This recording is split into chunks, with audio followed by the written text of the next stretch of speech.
dropped out of Chicago. Yeah. Halo semuanya, kami dari akuntansi 3C. Di sini kami akan mewawancarai pemilih UMKM guna memenuhi tugas akuntansi perpajakan yang ditugaskan oleh Ibu dosen Ibu Susilawati SEAK MSI. Di sini, sebelum kami melakukan wawancara, kami akan memperkenalkan diri terlebih dahulu. Saya Ibu Lalu selaku moderator dan teman saya. Saya Arifah Falfana. Saya Kasoya Kesnapata. Dan saya Arifah Lima Zahra. Selamat menyaksikan. Selamat sore Mbak, kami mahasiswa dari Politeknik Pendidikan jurusan akuntansi, prodi akuntansi.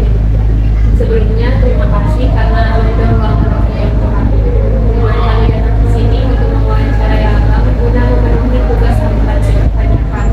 Kami di sini ingin belajar langsung kepada pemilik usaha seperti Abang bagaimana cara mengelola keuangan dan juga pajak dalam suatu usaha.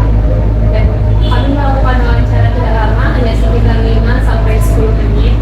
Dan semua informasi yang akan Abang berikan akan kami jaga kerahasiaannya dan hanya digunakan untuk memenuhi tugas kami. Baik Bang, kalau teman-teman boleh tahu, ini kami lagi berbicara dengan nama Abang. Nama saya Jerry Elizal.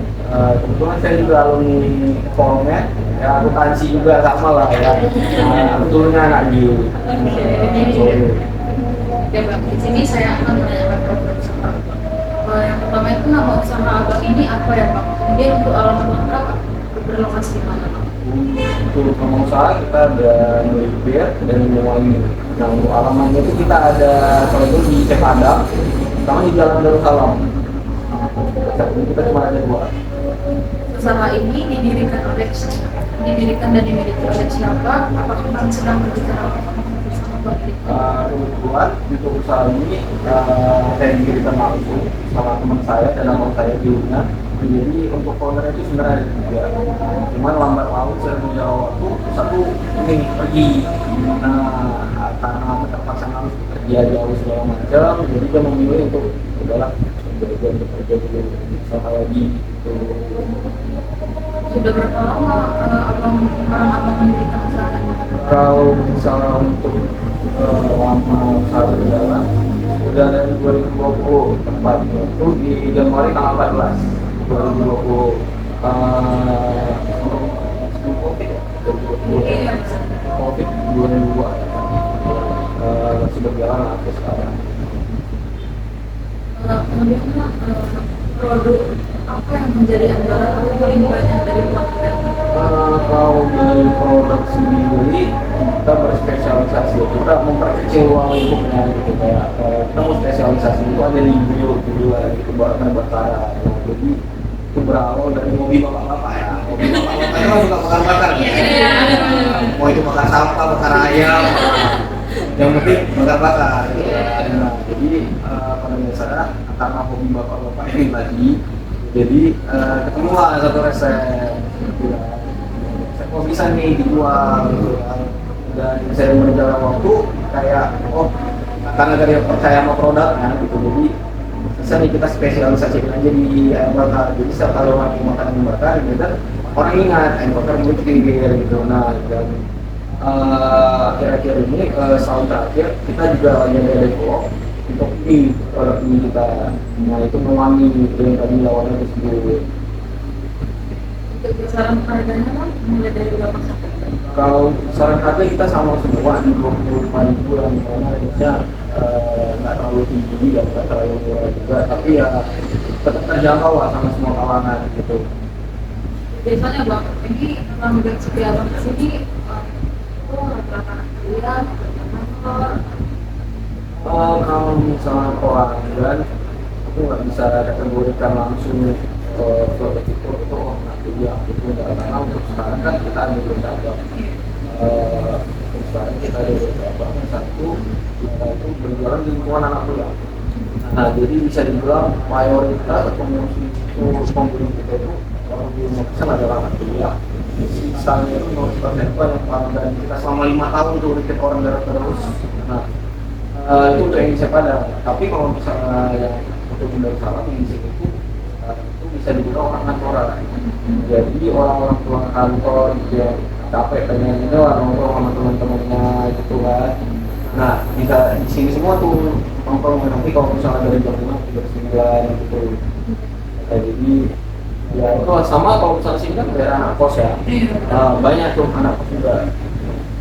Tapi kalau misalnya anak kampus di sini justru nggak ada. Bisa dibilang nggak ada.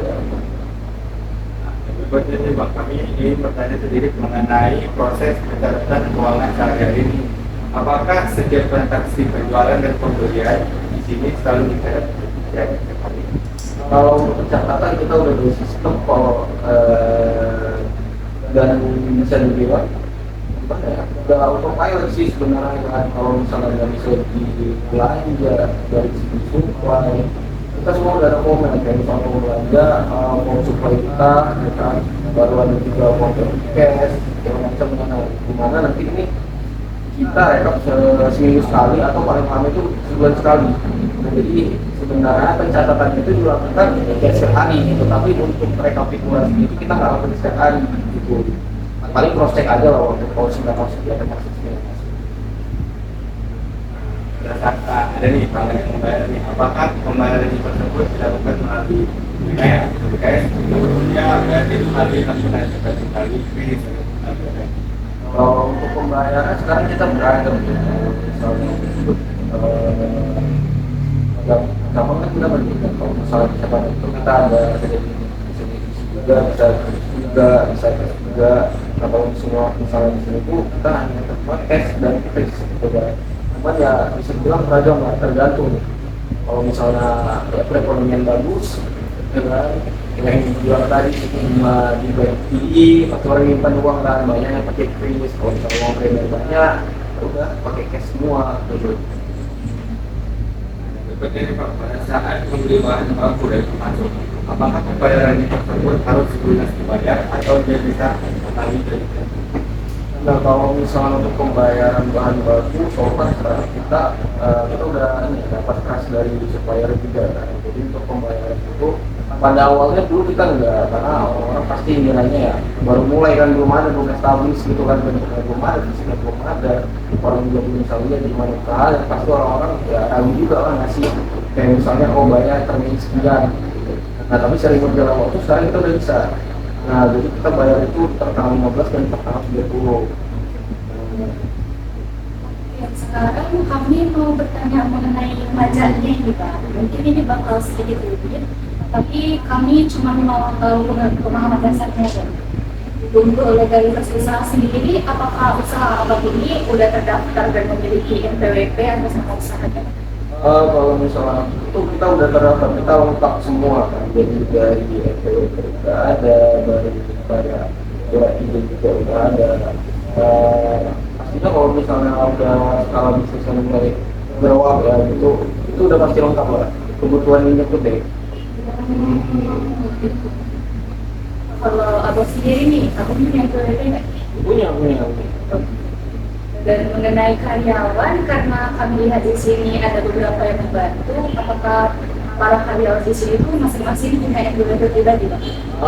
Kalau untuk karyawan, untuk saat ini kan kita masih manfaatin tenaga kuliah juga. Bisa dibilang ada yang part-time, ada yang full ya. Kalau misalnya untuk part-time anak kuliah ya belum lah mungkin ya, karena belum ada yang bisa dilaporin juga kan. Kalau misalnya yang untuk full di usia saat ini mungkin ada, karena untuk sekarang kan kebetulan mana perlu ya. Untuk mengenai gaji karyawannya nih, apakah setiap karyawan itu dikenai atau pemotongan pajak seperti itu? Nah kalau misalnya dari segi pemotongan pajak, kalau bisa kita kan belum besar, belum ada yang kayak dari segi usaha dan organisasinya itu belum ada yang menghalangi segala hal, dan kayak ada agensi menggaji besar gitu. Jadi untuk saat ini kita belum ada sih, kalau misalnya untuk pemotongan belum ada yang terkait pajak ya. Jadi semua masih kita tanggung sendiri lah, masih bisa. Nah, untuk di usaha abang nih, di sini pemilihannya itu ada kan kena PPN, kayak berapa sih dosa PPN-nya? Kalau untuk PPN selama pelaporan kita saat ini ada ada, tapi kalau untuk besar ya, setahu saya di tahun lalu terakhir saya lihat di 11 ya, kalau misalnya sekarang 12 ya. Siap. Baik, untuk pajak penghasilan di usaha abangnya, apakah rutin setiap bulan dibayar? Oh, kalau misalnya mengenai pajak penghasilan rutin, karena untuk setiap bulan itu kan kayak aku bilang tadi ada virtual accountant-nya kan. Nah, teman-teman kita juga ada komen juga. Nah, jadi sebenarnya aku nggak ngerjain sendiri gitu. Jadi walaupun kalian bilang ada dari sistem, nah semua yang ada di formunya aku jelasin, aku kirimin aja gitu kan. Kayak misalnya mau belanja, kayak e-cash, baru ada rugi, ya kan. Semua aku udah kasih. Jadi mereka lah yang masukin buku besar apa segala macamnya, dan untuk pelaporan yang bisa dan seperti itu juga mereka yang lakuin gitu. Jadi terima kasih aja. Untuk usaha abang ini, apakah di bagian pemerintah daerahnya dikenai pajak restoran atau pajak makanan? Kalau misalnya untuk PJ1 sebenarnya bisa dibilang tergantung dari segi pelaporan kan. Untuk secara ya PJ1 juga tahu kalau misalnya pelaporannya itu di bawah 200 juta per tahun itu nggak dikenakan kan. Jadi tapi kalau misalnya di atas itu ya pasti kena. Ada aja tahun-tahun kemarin kita nggak dikenain lah, kita nggak perlu laporin lah. Nah, selain pajak-pajak yang saya tanyakan tadi, apakah dikenai pajak lain di perusahaan abang ini? Usaha abang? Kalau pajak lain ada pajak iklan, reklame kan, baru pajak hubungan juga ada ya. Pajak lain. Pertanyaan dari kami sudah selesai. Terima kasih untuk waktu dan informasi yang kamu berikan. Sekarang kami sudah sedikit lebih tahu tentang dunia usaha. Semoga usaha ini berjalan lancar dan sukses selalu. Ini Terima kasih.